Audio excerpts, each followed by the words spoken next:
Sua fé pode falhar? Por Charles Capps. A fé é uma lei. A fé é de Deus. Deus é um Deus de fé. Sem fé é impossível agradá-lo. A fé é uma lei. Romanos 3:28, 8:7. As leis de Deus funcionam.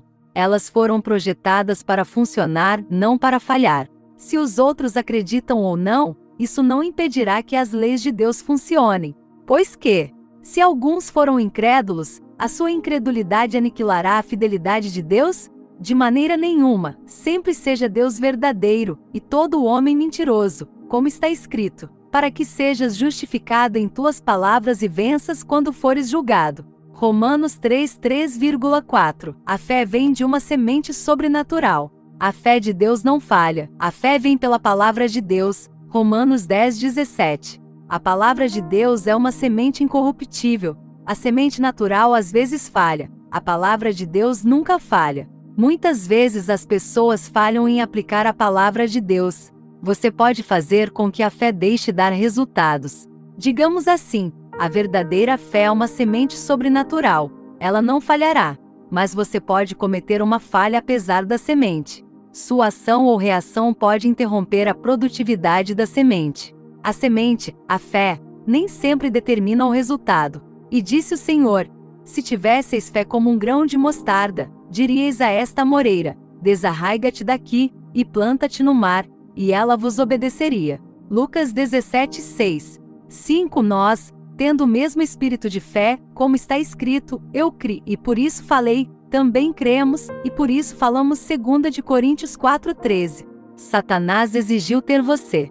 Embora você tenha fé, evidentemente é possível que ela venha a falhar em dar os resultados desejados. Vemos essa possibilidade de fracasso em Lucas 22:31,32, e disse o Senhor: Simão, Simão, eis que Satanás te desejou para te peneirar como trigo, mas eu roguei por ti, para que a tua fé não desfaleça, e quando te converteres, fortalece teus irmãos. Versão King James. Observe que ele não diz: Deus desejou peneirar você, mas Satanás desejou peneirar você. A palavra grega traduzida como desejou significa exigiu. Satanás exigiu que Pedro fosse peneirado como trigo. Muitas vezes as pessoas pensam que Deus as está testando e tentando, então elas simplesmente se curvam diante disso, tentam ser humildes e suportam a provação. Elas sofrem o que quer que aconteça porque acreditam que é Deus aperfeiçoando-as. Muitos citarão um versículo da Escritura fora de contexto para provar que é Deus quem está fazendo isso. Por exemplo, as pessoas dizem: você sabe que a Bíblia diz, todas as coisas cooperam para o bem. Sim, Paulo disse isso em Romanos 8:28, mas vamos manter isso no contexto do que Paulo estava ensinando. E da mesma maneira também o Espírito ajuda as nossas fraquezas, porque não sabemos o que havemos de pedir como seis convém, mas o mesmo Espírito intercede por nós com gemidos inexprimíveis. E aquele que examina os corações sabe qual é a intenção do Espírito, e é ele que, segundo Deus, intercede pelos santos. E sabemos que todas as coisas contribuem juntamente para o bem daqueles que amam a Deus, daqueles que são chamados segundo o seu propósito. Romanos 8:26-28. Paulo disse que depois que você orou no Espírito, então você sabe que todas as coisas pelas quais você orou intercedendo no Espírito, irão cooperar para o bem.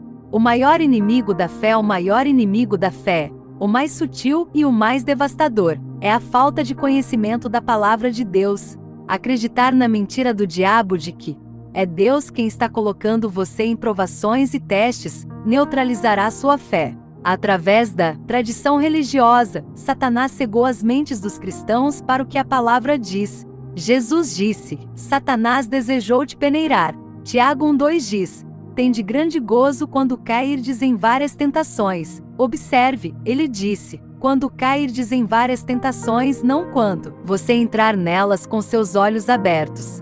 Algumas pessoas entraram nelas com os olhos bem abertos. Este versículo é muitas vezes citado erroneamente como: a prova de sua fé a aperfeiçoa. Mas a palavra diz: a prova de sua fé produz paciência. A paciência é uma força espiritual que apoiará sua fé, como um pier debaixo de uma ponte. Satanás tenta o que você chama de fé, para ver se a fé é verdadeira ou se é assentimento mental. A força da paciência fortalecerá sua fé e fará com que ela seja constante, mantendo a mesma confissão através da provação que Satanás trouxe. Satanás quer destruir sua fé, Pedro disse. Não estranheis a ardente prova que vem sobre vós para vos tentar, como se coisa estranha vos acontecesse. Mas alegrai-vos no fato de serdes participantes das aflições de Cristo. 1 Pedro 4:12-13. Não é estranho que essas coisas aconteçam. Satanás não quer aperfeiçoar sua fé. Se a prova de sua fé a tornasse perfeita, todos nós já teríamos aperfeiçoado a ela. Nossa fé seria perfeita. Não conheço ninguém que não tenha passado por muitas tentativas ou testes. Admito que se você vencer com sua fé, ficará mais forte. Se você colocar sua fé em ação através da palavra, você sairá com a determinação de não deixar Satanás vencer outra batalha. Mas não foi para isso que Satanás projetou. Ele projetou as provações para te colocar por baixo, e não por cima. As provações são um desígnio de Satanás. Se você acredita que Deus envia provações, isso é um golpe devastador para sua fé. Se Deus está fazendo isso, certamente você não quer resistir a Deus. Por exemplo, na área da doença, se é a vontade de Deus que você fique doente, por que ir ao médico e tentar sair da vontade de Deus? É a vontade de Deus que você fique bem.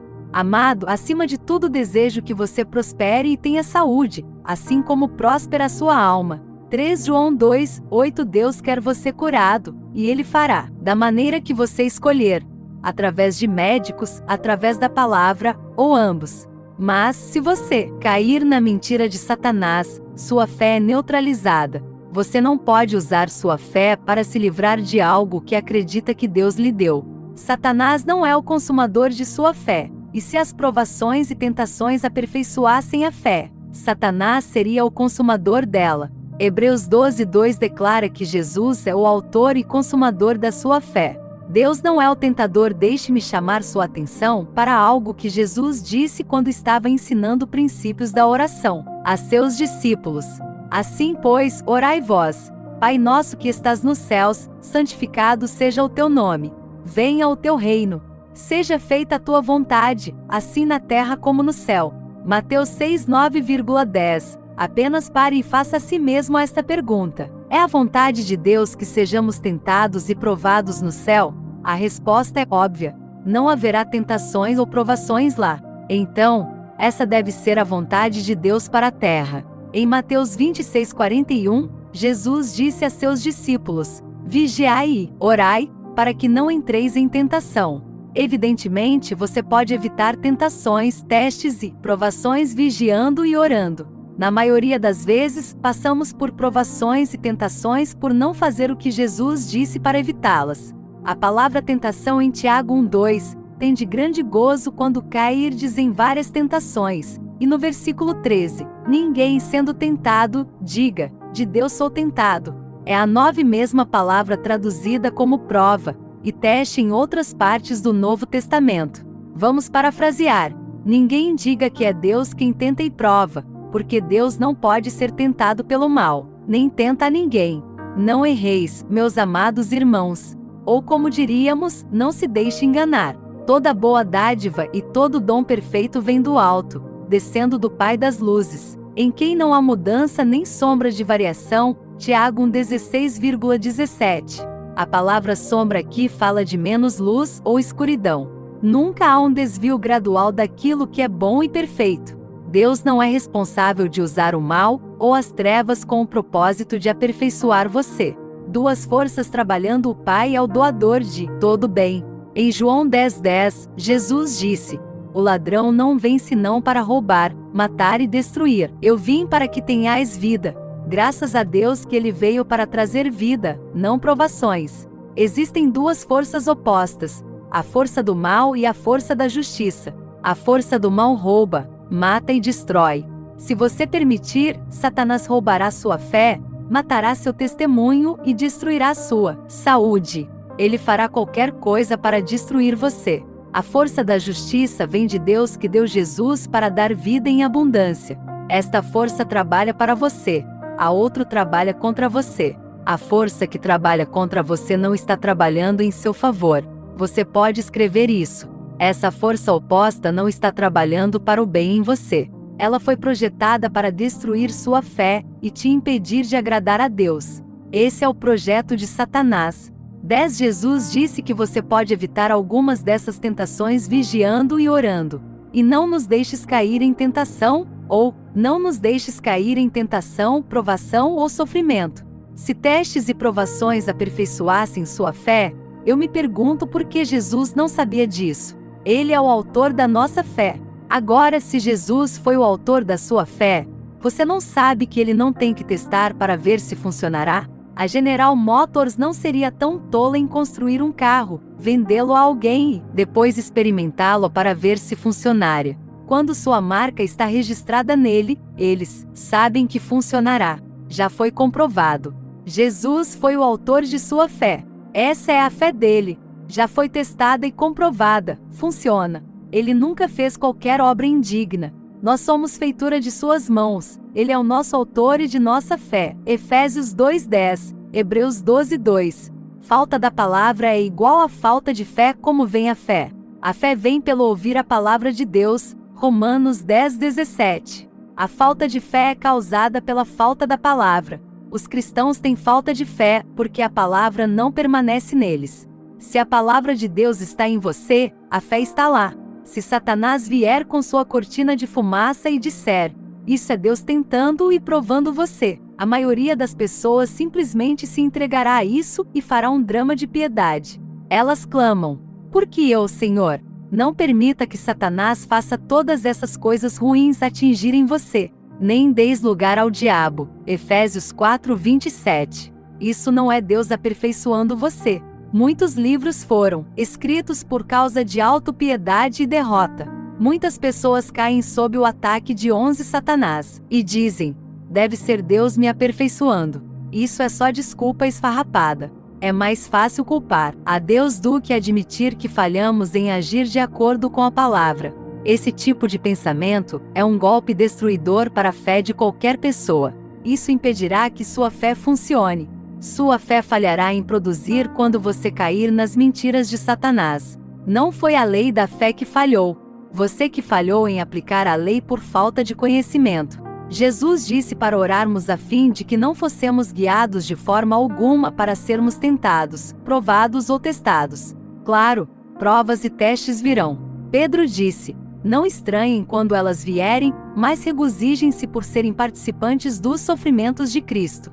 Quais são os sofrimentos de Cristo sobre os quais Pedro estava falando? Perseguições. A Bíblia diz que aqueles que vivem piedosamente sofrerão perseguições. Agora, não fique crendo por perseguição. Na verdade, as pessoas causaram a maior parte por causa das coisas tolas que fizeram.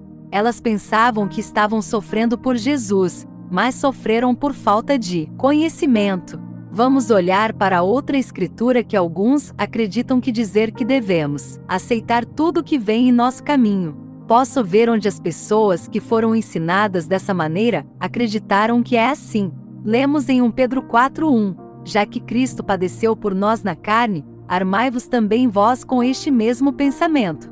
Deixe-me dizer como a maioria das pessoas lê. Cristo sofreu por nós na carne. Então devemos sofrer doenças e enfermidades em nossa carne por Jesus. Devemos sofrer as provas e provações da vida por Jesus. Não foi isso que Pedro disse. Nada poderia estar mais longe da verdade. Pedro disse, já que Cristo padeceu por nós na carne, armai-vos também vós com este mesmo pensamento. O que é o mesmo pensamento? Que Cristo sofreu 12 por você na carne que você não seria obrigado a sofrer, mas poderia ser liberto disso. Arme-se com a mesma mente. Que Jesus levou o seu sofrimento por você, Isaías 53:5. Diga ao inimigo, você não pode colocar esse lixo em mim. Eu não quero. Jesus levou o meu sofrimento. Jesus carregou minhas doenças e enfermidades. Você não pode colocar esse lixo em mim. Isso é ilegal. Gálatas 3:13 diz, Cristo nos resgatou da maldição da lei, fazendo-se maldição por nós. Como ele foi feito? Maldição por nós?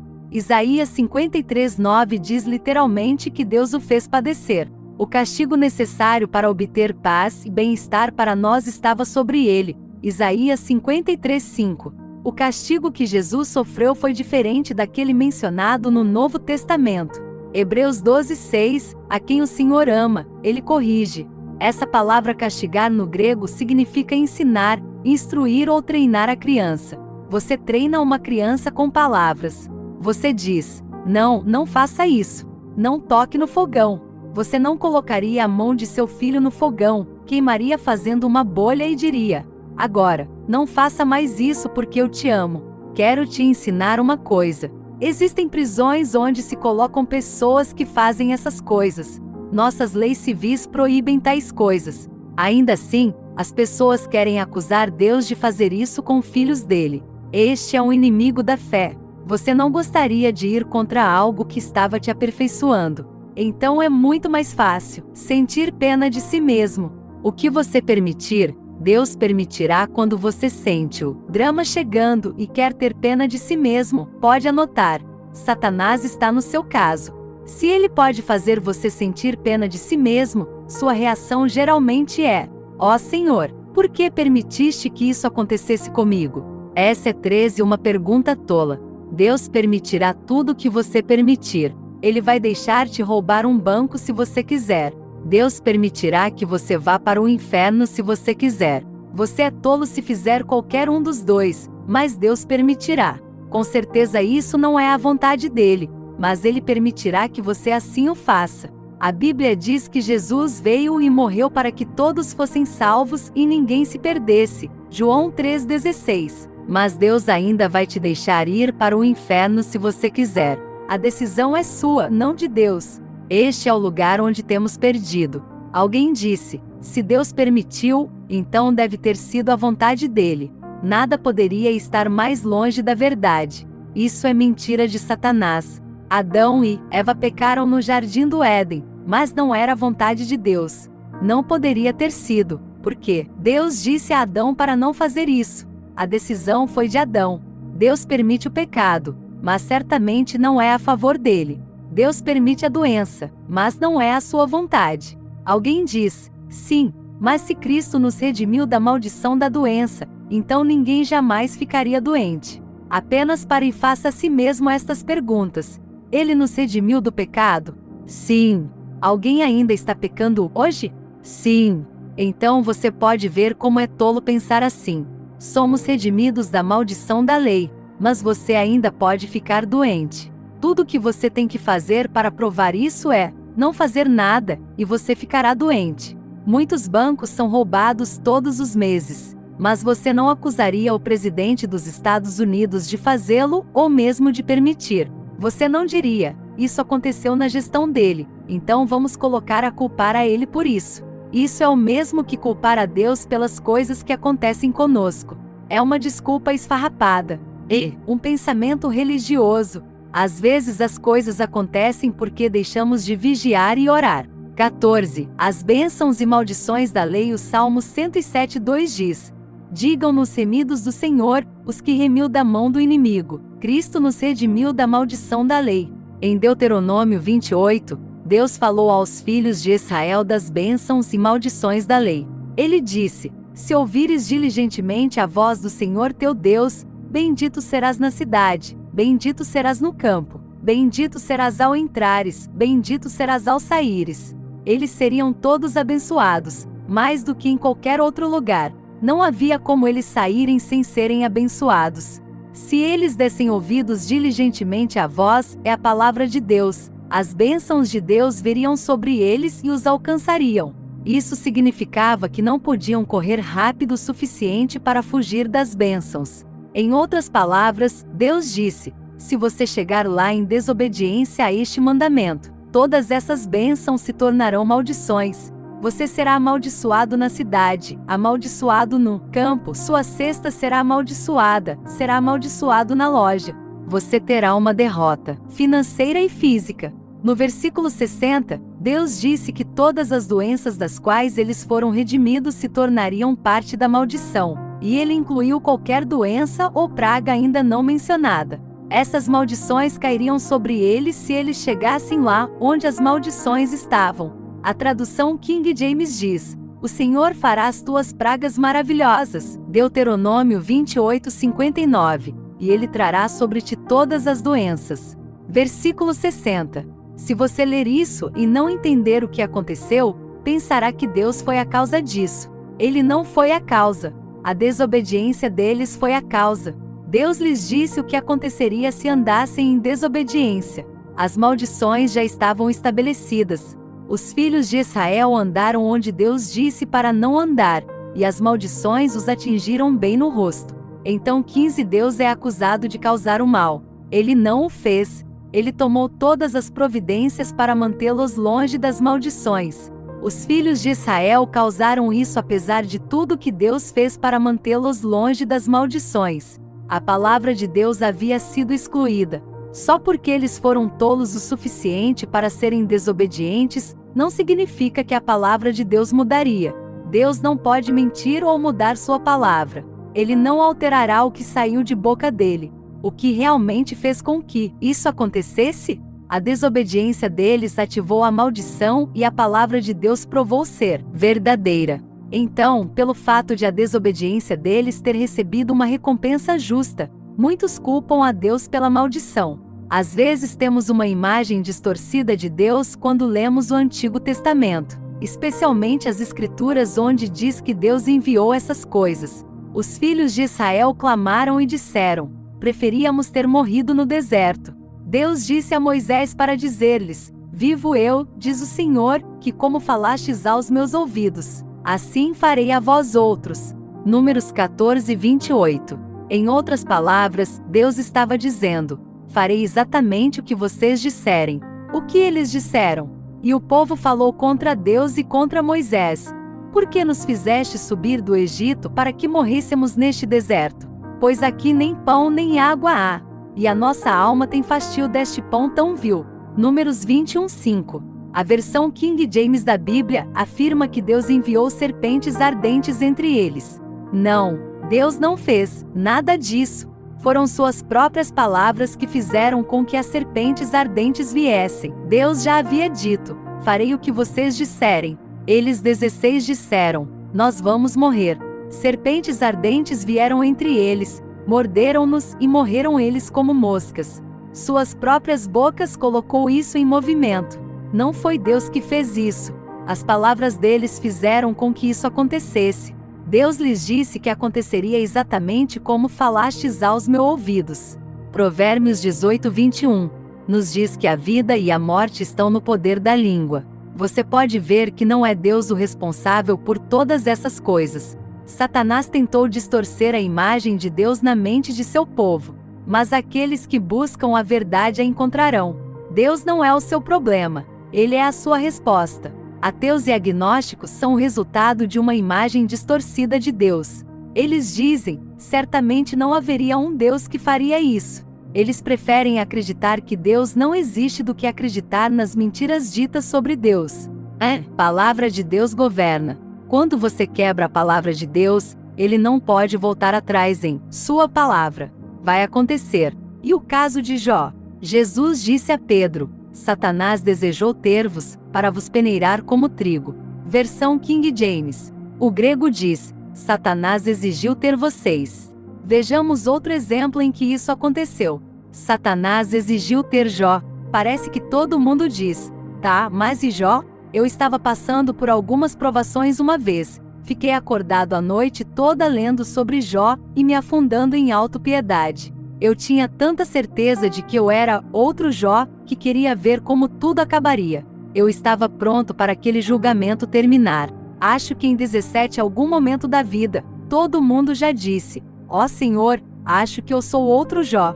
Jó foi curado e recebeu o dobro do que tinha antes. Jó 1:3 nos diz: e o seu gado era de 7.000 ovelhas, 3.000 camelôs, 500 juntas de bois e 500 jumentas. Eram também muitíssimos os servos a seu serviço, de maneira que este homem era maior do que todos os do Oriente. E num dia em que os filhos de Deus vieram apresentar-se perante o Senhor, veio também Satanás entre eles. Então o Senhor disse a Satanás: de onde vens? E Satanás respondeu ao Senhor, e disse: de rodear a terra e passear por ela. E disse o Senhor a Satanás: Observaste tu a meu servo Jó? Porque ninguém há na terra semelhante a ele, homem íntegro e reto, temente a Deus, e que se desvia do mal. Então respondeu Satanás ao Senhor, e disse: Porventura teme Jó a Deus debalde? Porventura tu não cercaste de sebe a ele e a sua casa, e a tudo quanto tem? A obra de suas mãos abençoaste, e o seu gado se tem aumentado na terra. Jó 1:6-10. Esta é a acusação que Satanás fez contra Deus. Tu colocaste uma cerca em torno de Jó, sua casa e tudo o que ele tem.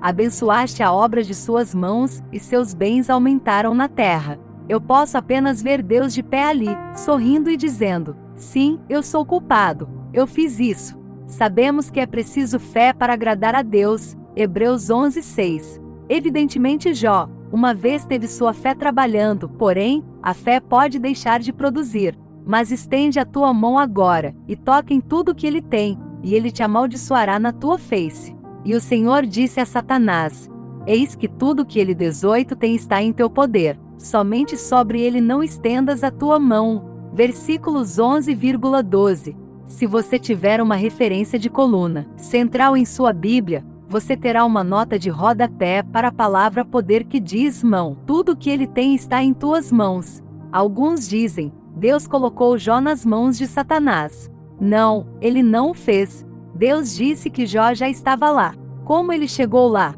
Precisamos saber, porque muitos de nós estiveram nas mãos de Satanás pela mesma razão. Nós nos colocamos nas mãos dele. Jó 1:4-5 diz: E iam seus filhos à casa uns dos outros e faziam banquetes cada um por sua vez, e mandavam convidar as suas 3 irmãs a comerem e beberem com eles. Sucedia, pois, que decorrido o turno de dias de seus banquetes, enviava Jó, e o santificava, e se levantava de madrugada, e oferecia holocaustos segundo o número de todos eles, porque dizia Jó: Porventura pecaram meus filhos, e amaldiçoaram a Deus no seu coração. Assim fazia Jó continuamente. A palavra diz que sem fé é impossível agradar a Deus. Hebreus 11:6. No mesmo capítulo, o versículo 4 diz: Pela fé Abel ofereceu a Deus mais excelente sacrifício do que Caim. Deus recebeu o sacrifício de Abel porque foi oferecido com fé. A fé foi uma coisa que o fez se destacar. Naqueles dias você deveria crer em seus sacrifícios. A Bíblia diz que Jó oferecia seus sacrifícios continuamente. Ele saiu da fé e ficou com medo. Evidentemente, deu ouvidos à voz do inimigo. Quando as coisas começaram a acontecer com ele, aconteceram rapidamente. No versículo 16, diz: Estando ele ainda falando, veio também outro, e disse: O fogo de Deus caiu 19 do céu, e queimou as ovelhas. Há uma nota de rodapé para as palavras fogo de Deus. O hebraico diz, um grande fogo. Outra tradução diz relâmpago. Alguns dizem que Deus fez isso. Não, Deus não fez isso. Deus não criou relâmpagos para matar o gado. O propósito de Deus era para o bem. Ele não cria as tempestades e os tornados para destruir. Isso é uma perversão da natureza. Aconteceu depois que o pecado entrou na terra. Satanás perverteu o que Deus criou. A atmosfera deveria trazer chuva sobre a terra para sempre, mas Satanás a perverteu e a usou para destruição. Encontramos no Antigo Testamento onde Deus usou a natureza para trazer julgamento, mas temos que perceber que não estamos vivendo sob a antiga aliança hoje. Estamos sob a dispensação da graça. Vejamos Jó 1:21 para entender melhor o que aconteceu com Jó. Jó disse: No saí do ventre de minha mãe, e no tornarei para lá. O Senhor o deu, e o Senhor o tomou. Bendito seja o nome do Senhor. Se você já foi a um funeral, provavelmente já ouviu isso sendo citado. É verdade que Jó disse isso, mas não é uma afirmação verdadeira.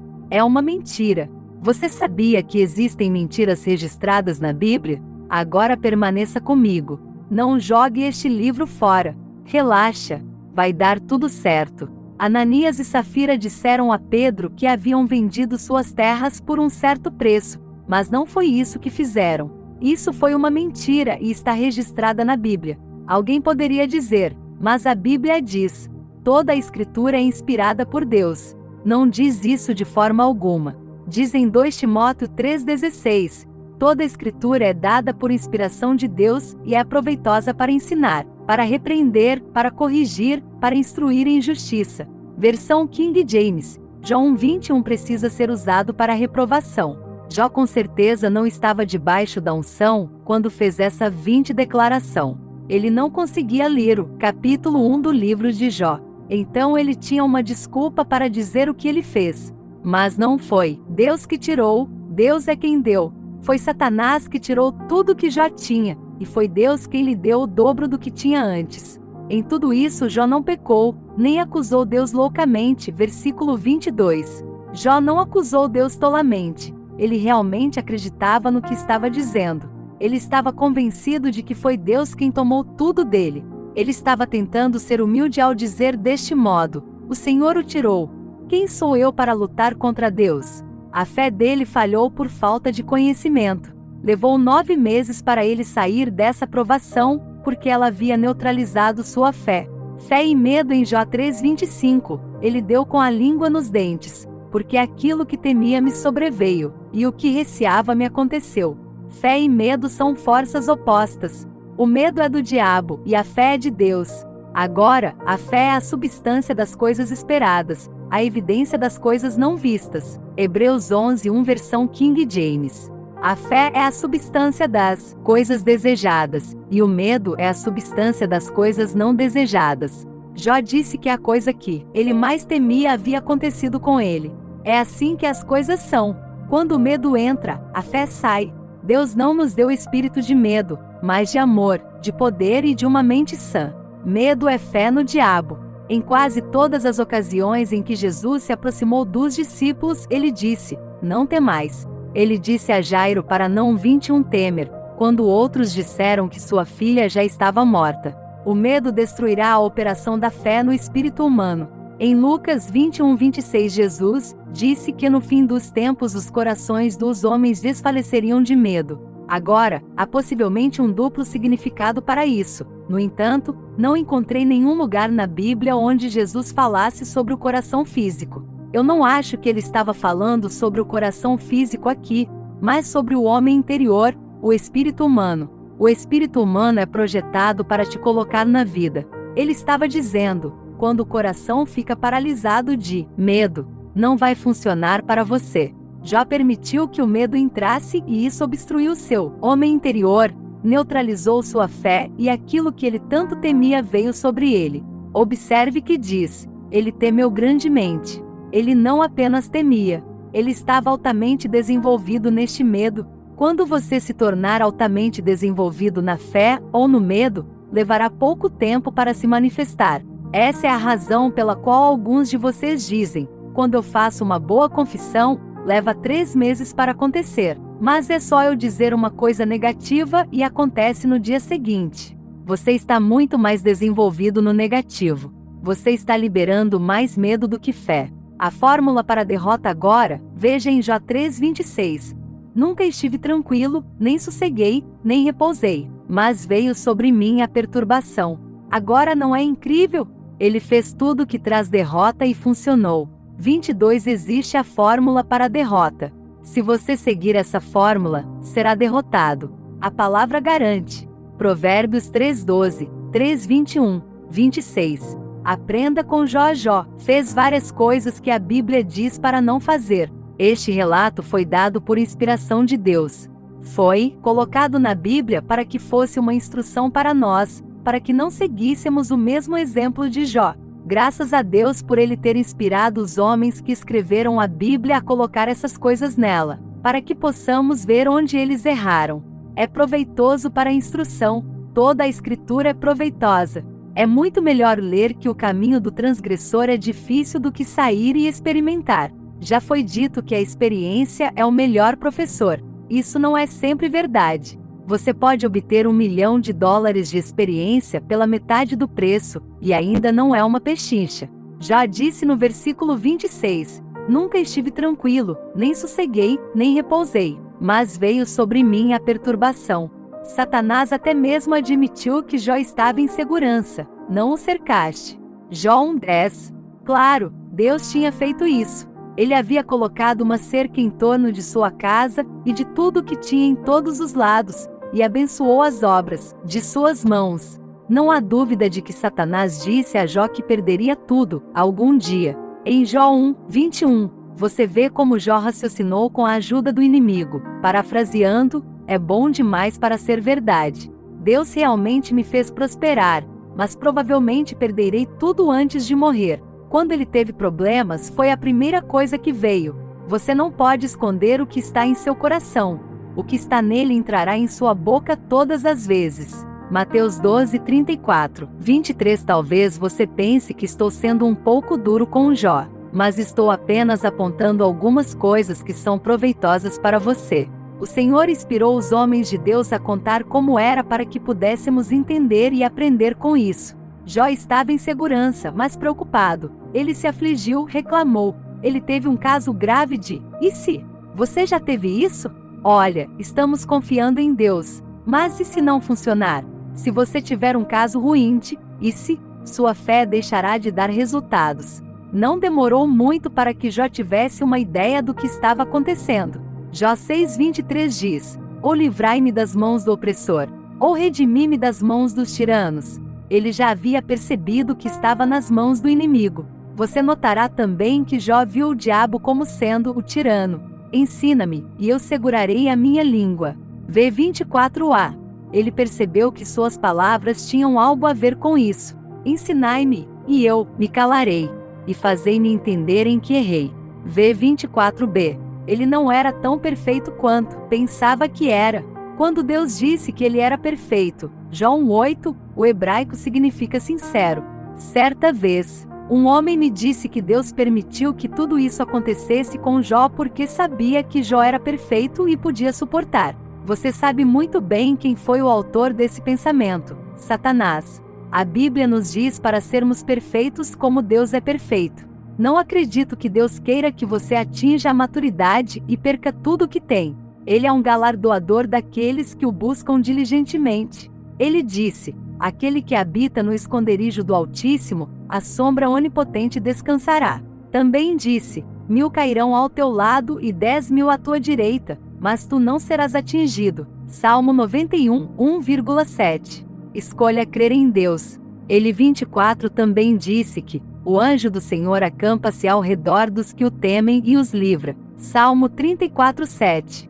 Jó disse que não estava em segurança. Você vê como Satanás pode entrar com sua cortina de fumaça e borrar nossa imagem de Deus. Apenas pequenas coisas como fazer você se preocupar, estar mais aflito. A preocupação é um pecado tanto quanto algumas dessas outras coisas que nunca pensaríamos em fazer. Certo homem estava preocupado com um problema. Alguém lhe disse: é um pecado se preocupar. Ele respondeu: Deus me deu bom senso suficiente para me preocupar, e eu vou me preocupar. Não, Deus nos deu bom senso para não nos preocuparmos. Já disse: faça-me entender onde errei. Precisamos enquadrar essa frase e pendurá-la na parede. Não andeis ansiosos por coisa alguma, mas em tudo, porém, pela oração e súplicas com ação de graças, tornem conhecidas as vossas súplicas a Deus. Filipenses 4:6. Estamos começando a ver que a história de Jó é bem diferente da maioria dos ensinamentos religiosos. Em Jó 44,5, Jó disse: eis que sou vil, que te responderei? Porei a mão sobre a minha boca. Uma vez que falei, mas não responderei. Sim, 2 vezes, mas não prosseguirá. Parafraseando, ele disse: vou ter que calar essa boca até descobrir o que dizer. Em Jó 42:3, encontramos: quem é este que sem conhecimento encobre o conselho? Por isso relatei o que não entendia, coisas que para mim eram inescrutáveis e que eu não entendia. E encontramos no versículo 7: a minha ira se acendeu contra ti, e contra os teus 2 amigos, porque não falastes de mim o que era reto, como o meu servo Jó. Em outras palavras, já teve seu discurso 25 endireitado. Não falastes de mim o que era reto como o meu servo Jó. V8. Seria bom para nós ver um exemplo do que os consoladores de Jó estavam dizendo. Lembra-te agora qual é o inocente que jamais pereceu? E onde foram os sinceros destruídos? Segundo eu tenho visto, os que lavram iniquidade e semeiam mal, cegam o mesmo. Com o hálito de Deus perecem, e com o sopro da sua ira se consomem. Jó 4:7, 9. E o Senhor transformou o cativeiro de Jó. Jó 42:10. Se o Senhor virou o cativeiro de Jó, quem o tinha cativo? Deve ter sido Satanás. Quando Jó orou por seus amigos, o Senhor também lhe deu o dobro do que ele tinha antes. Na minha Bíblia eu escrevi sobre esse versículo. Quem fez isso? Deus fez isso. A maioria das pessoas que eu ouvi tenta fazer de Deus aquele que tomou as posses de Jó. Deus não fez isso, Satanás fez. Então eles vêm com isso. Mas Deus permitiu. Deus permitirá qualquer coisa que você permitir. Ele permitirá que o medo entre. Deus permitirá que Satanás roube sua paz de espírito se você não resistir a ele com a palavra. Se você começar a se preocupar e se afligir, dizendo que não está em segurança, a mesma coisa que aconteceu com Jó pode acontecer com você. Sua fé pode deixar de funcionar por falta de conhecimento. A fé não funcionará a menos que você a coloque para funcionar. Você não pode acreditar mais do que você tem conhecimento. Eu tenho uma placa na parede que diz: o medo bateu na porta, a fé atendeu e ninguém estava mais na porta. Quando o 26 medo entra, a fé sai. Quando a fé está dentro, o medo não pode penetrar. O medo te derrotará todas as vezes. Medo é um desígnio de Satanás e Deus permitirá tudo o que você permitir. Deus permitirá que um homem tire sua própria vida, ou ele lhe dará a vida eterna se pedir. O exemplo de Pedro: Jesus disse a Pedro: eu te darei as chaves do reino. Onde está o reino? O reino de Deus está dentro de você. O reino de Deus está em seu coração. Tudo que ligares na terra será ligado nos céus, e tudo que desligares na terra será desligado nos céus. Mateus 16:19. Jó perdeu essas coisas por medo. Deus disse a Satanás: ele já está em suas mãos. Deus não o colocou nas mãos de Satanás. Ele já estava lá por conta do medo. Satanás exigiu que Pedro fosse peneirado como trigo. Por que ele exigiu ter Pedro? Bem, por um lado, Pedro foi rápido em entrar em contenda. Gálatas 5:6 diz: a fé opera pelo amor. Jesus disse: Satanás vos desejou para vos peneirar como trigo, mas eu roguei por ti, para que a tua fé não desfaleça. Lucas 22:31,32. Quando você sai da caminhada do amor, sua fé deixa de produzir. Isso não significa que a fé não funcione, mas quando você sai da caminhada do amor, sua fé é encerrada. Quando você entra em contendas, você abre a porta para Satanás e pode acabar como Pedro ou Jó. Então você vai querer perguntar: por que eu, Senhor? Por que eu? Deixe-me te lembrar de que Pedro era um sujeito atrevido, sempre se metendo em problemas com o que dizia. Alguém sugeriu sapatos com sabor de menta para aqueles que estão sempre com os 27 pés na boca. Bem, Pedro precisava deles, se é que alguém precisava. Antes do dia de Pentecostes, ele estava sempre falando antes de colocar sua cabeça no lugar. Algo aconteceu ali naquele cenáculo, e ele nunca mais foi o mesmo depois daquele dia. Até que Pedro recebeu o Espírito Santo, nada do que ele fez funcionou. Alguém pergunta: para que serve o batismo com línguas de fogo no Espírito Santo? Basta dar uma olhada na vida de Pedro, e isso deve te convencer. Ele foi um fracasso, indo para algum lugar para acontecer. Ele foi pescar e pescou do lado errado do barco. Ele tentou andar sobre a água, mas, com medo, começou a afundar. Ele até correu para o túmulo de Jesus e perdeu. Mas, depois que ele recebeu o Espírito Santo, você nunca mais o encontra em fracasso. Em Atos 9:37,38, quando Dorcas morreu, eles mandaram chamar Pedro, em vez do agente funerário. Antes de ser cheio do Espírito Santo, Pedro foi rápido em entrar em contenda, para dizer o mínimo. Jesus percebeu isso e orou por ele. Quando você entra em contenda e sai da caminhada da fé, Satanás pode exigir peneirar ou testar você. Deus não pode fazer nada a respeito. Você está no território de Satanás, já está em suas mãos. Pois onde há inveja e contenda, há confusão e toda obra má. Tiago 3,16. Quando eles vieram buscar Jesus, Pedro puxou sua espada e cortou a orelha de um rapaz. Agora, eu acho que você percebe, Ele não estava tentando cortar a orelha do rapaz. O homem se abaixou. Pedro estava mirando em sua cabeça. Você pode ver que não foi um golpe de amor. Jesus disse: Eu roguei por ti, Pedro, para que tua fé não desfaleça. A fé de Deus não pode falhar. Deus é amor. Para operar 28 no tipo de fé de Deus, você deve andar no tipo de amor de Deus. Pedro não estava andando em amor. Falta de perdão bloqueia a fé. Quando Jesus estava falando sobre o tipo de fé de Deus em Marcos 11:25, ele disse: E quando estiverdes orando, perdoai. A falta de perdão impedirá que sua fé funcione. Se eu estivesse com problemas para ter minhas orações respondidas, esse é o primeiro lugar que eu procuraria. Eu me perguntaria: estou guardando rancor ou com falta de perdão? Uma senhora veio a uma certa reunião e, enquanto o ministro estava pregando em Marcos 11:25 sobre o perdão, o Espírito Santo a convenceu. Ela não falava com seu irmão há 20 anos, então atravessou a rua até um telefone e ligou para ele. Ela se desculpou e disse que era tudo culpa dela. Sua comunhão foi restaurada. Ela então decidiu que iria na fila de oração para receber sua cura. Percebeu que a falta de perdão era a razão pela qual ela não havia recebido sua cura no passado. Naquela noite, antes da formação da fila de oração, todos os sintomas haviam deixado seu corpo. Ela estava totalmente curada. Às vezes as pessoas perguntam: por que não estou curado? Tenho feito todas as fórmulas certas. Há princípios envolvidos. Você está andando em amor? Você está com inveja ou em contenda com seu marido, esposa ou vizinho?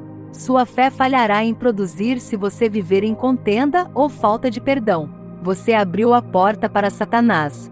Você o convidou para entrar e ele aparecerá todas as vezes. Tragédia após tragédia chegou aos lares cristãos por causa da falta de perdão. 29 em Mateus 18. Jesus falou sobre o homem que não perdoaria, e então foi entregue ao atormentador. Ele foi entregue nas mãos, ou entregue ao algoz até que pagasse a dívida. A dívida que ele tinha era o perdão.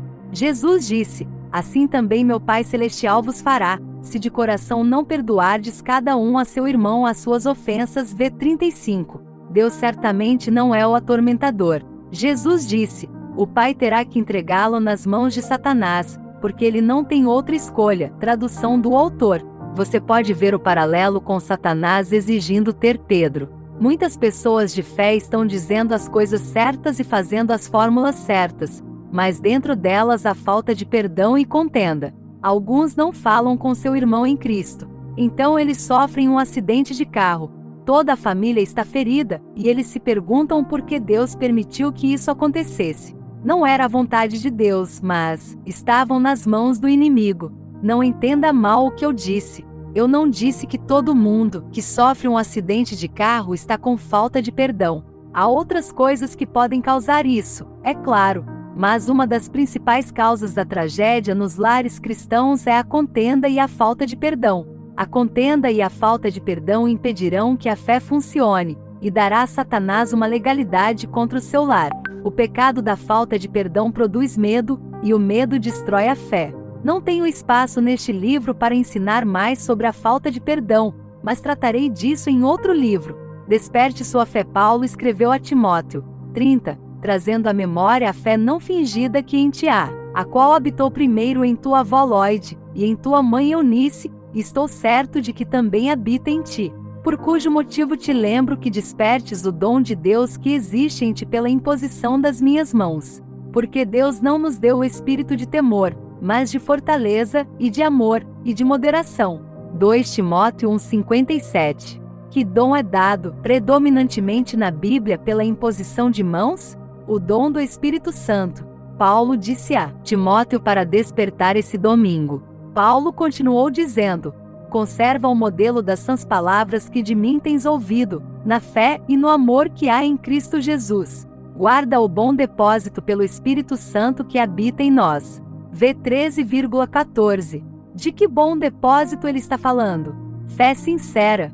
Estava na avó e na mãe de Timóteo, e Paulo estava convencido de que também estava nele. Como vamos manter a fé sincera? Nós a mantemos pelo Espírito Santo que habita em nós. Você sabe o que significa orar no Espírito Santo?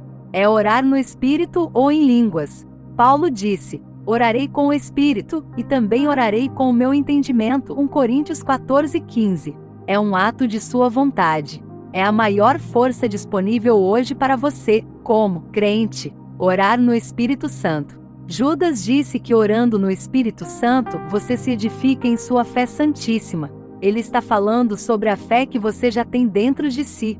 Ele não disse que orar no Espírito Santo lhe daria mais fé. 31 está falando sobre a fé que você já tem dentro de si. Ele não disse que orar no Espírito Santo lhe daria mais fé. A fé vem pelo ouvir a palavra de Deus. Timóteo teve fé porque sua mãe e sua avó evidentemente lhe ensinaram a palavra de Deus. Quando você recebe a palavra dentro de si, você tem fé.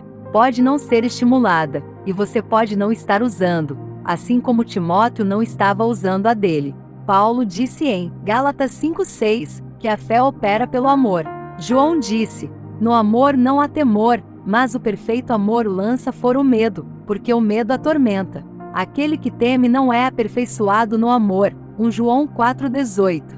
Quando você tem fé operando pelo amor, não há medo, mas quando o medo entra, a fé sai. O amor perfeito não existe, pois o amor perfeito lança fora o medo. Orar no Espírito Santo edifica você em sua fé santíssima. Agora, isto é exatamente o que Paulo disse a Timóteo quando lhe disse para guardar aquela coisa boa que estava nele pelo Espírito Santo. Você pode ter uma fé que não produz nada. Orar no Espírito Santo despertará sua fé e a tornará disponível para que dê resultados. Porque o que fala em língua desconhecida não fala aos homens, senão a Deus, porque ninguém o entende. Porém em espírito fala mistérios, segredos divinos. Quem fala em língua desconhecida edifica-se a si mesmo. 1 Coríntios 14:2,4. A palavra edificar vem da mesma palavra grega da qual derivamos nossa palavra carga. Se você tivesse uma bateria descarregada e você a levasse para a estação de serviço e pedisse que carregassem sua bateria, eles a edificariam ou a construiriam. 32 Quando você ora no Espírito Santo, ele carrega a carga de poder espiritual do homem interior. Orar no Espírito Santo desperta os dons de Deus que estão em você. Estimula a palavra de Deus e a torna disponível para uso. Mas vós, amados, edificando-vos na vossa santíssima fé, orando no Espírito Santo, guardai-vos no amor de Deus, esperando a misericórdia de nosso Senhor Jesus Cristo para a vida eterna. Judas 20,21. O que ele disse que orar no Espírito Santo faria? Orar no Espírito Santo te edificará em sua fé santíssima e te manterá no amor de Deus. Orar no Espírito te manterá no tipo de amor de Deus. Irá manter você na caminhada do amor. Se você ficar bravo com alguém, ore no Espírito por 1 hora. Eu não acredito que você possa sair do seu quarto de oração e ainda ficar bravo depois de orar no Espírito por 1 hora. Mantenha-se no amor de Deus. Deus não fará isso por você. Você mesmo deve fazê-lo, orando no Espírito Santo. A fé não falha, pois é uma lei. Sua fé pode deixar de produzir quando você deixa de andar em amor. O amor nunca falha. O amor sempre prevalecerá através da fé. A fé sempre prevalecerá através do amor. 1 Coríntios 13, Gálatas 5:6. Falha de produção 33. A falta de conhecimento impedirá que sua fé funcione. Às vezes pensamos que era Deus nos provando. Tenho ouvido muitos cristãos dizerem: Deus tirou tudo que eu tinha porque Ele não queria que eu me gloriasse nas coisas desta terra. Não, não é assim. Eles foram enganados por Satanás. Deus não fez isso. Meu pai não fez isso. Ele é o doador. Ele disse a Israel que seriam a cabeça e não a cauda, estariam por cima e não embaixo, abençoados ao entrar e ao sair. Quando você acredita que Deus fez isso e cai nessa mentira, você se torna um alvo fácil para Satanás. Ele vai pegar cada centavo que você tem e te deixar sem um tostão. Se pudesse, faria isso com cada crente. O diabo, vosso adversário, anda em derredor, rugindo como leão, buscando a quem possa tragar. 1 Pedro 5:8. O conhecimento da palavra de Deus o impedirá de devorar você. O golpe mais devastador para a sua fé é acreditar que Deus é quem toma e não quem dá. Não saber quem é o encrenqueiro causará mais problemas para você. Um bom livro para ler sobre este assunto é The Perturbador, O Perturbador, de Kenneth Copeland. Vou simplesmente aconselhar você a ir à Bíblia e começar a traçar a linha de batalha. A linha de batalha é João 10:10. O ladrão não vem senão para roubar, matar e destruir. Eu vim para que tenham vida, e a tenham em abundância. Edificando-se em sua fé santíssima, orando no Espírito Santo. Siga o conselho de Judas e ore no Espírito, edificando-se espiritualmente. Isso te manterá no amor de Deus. Sim, a fé funciona, mas pode ser destruída pelo medo, falta de conhecimento, inveja, contenda e falta de amor. Há outras coisas, claro, mas estas são as principais. Só porque você é um homem de fé, ou uma mulher de fé hoje, não significa que você continuará sendo daqui a 30 dias. Se não fizer o que Pedro disse para fazer em 1 Pedro 34:5-8,9, sede sóbrios e vigilantes, porque o diabo, vosso adversário, anda em derredor, como leão que ruge, procurando a quem possa tragar, ao qual resistir firmes na fé. Você já se perguntou por que Satanás está procurando? Porque há alguns que ele não pode devorar. Se é que ele alguma vez baixa a guarda, andando sem amor, em contenda e falta de perdão, você pode não ser uma pessoa de fé nos próximos 30 dias. Produzir ou falhar a fé vem da semente incorruptível, a palavra de Deus. Para perguntar, a fé pode falhar, é como perguntar: pode uma semente deixar de produzir? Uma semente não produzirá se não for cuidada adequadamente. Ela deixará de fazer o que foi criada para fazer se não for plantada em solo fértil. Deve ser plantada na hora certa, no lugar certo e protegida até que produza os resultados desejados. Se você não plantar a semente corretamente, ela falhará. Se você abandoná-la após o plantio, ela falhará na maioria das vezes. Se você não a proteger de insetos, pássaros e outros inimigos depois que ela surgir, ela não conseguirá produzir a medida que é capaz de produzir. Nem sempre é uma questão de a semente falhar, mas uma questão de: você a fez falhar? A semente foi projetada para produzir, ela sabe como. A questão é: sua ação ou omissão em agir fez com que ela produzisse ou falhasse? 35 Charles Capps foi um ex-agricultor e desenvolvedor de terras que viajou pelos Estados Unidos, ensinando e pregando a palavra de Deus. Ele compartilha com experiência prática e direta como os cristãos podem aplicar a palavra às circunstâncias da vida e viver vitoriosamente. Além de ser autor de vários livros, incluindo o best-seller A Língua, Uma Força Criativa, Charles também teve um ministério de rádio nacional chamado Conceitos de Fé. Charles e sua esposa Peg moraram na Inglaterra, Arkansas. Ambas as filhas, Annette e Beverly, estão envolvidas no ministério. Sua fé pode falhar? As promessas de Deus, semente sobrenatural, a palavra de Deus produz. Nunca pode falhar. Ela foi projetada para trabalhar sempre e produzir segundo seu tipo. Muitas vezes parece falhar porque as pessoas não entendem os princípios da fé. 36-37. Bloqueios para sua fé. Charles Capps ensina os princípios dinâmicos que farão com que você tenha uma fé vitoriosa. Você aprenderá a se livrar do medo e de muitos outros obstáculos que causaram fracassos no passado. Aprenda como você pode colocar sua fé em ação através da palavra. E decida não deixar Satanás vencer outra batalha enquanto você, pela fé e paciência, herda as promessas de Deus.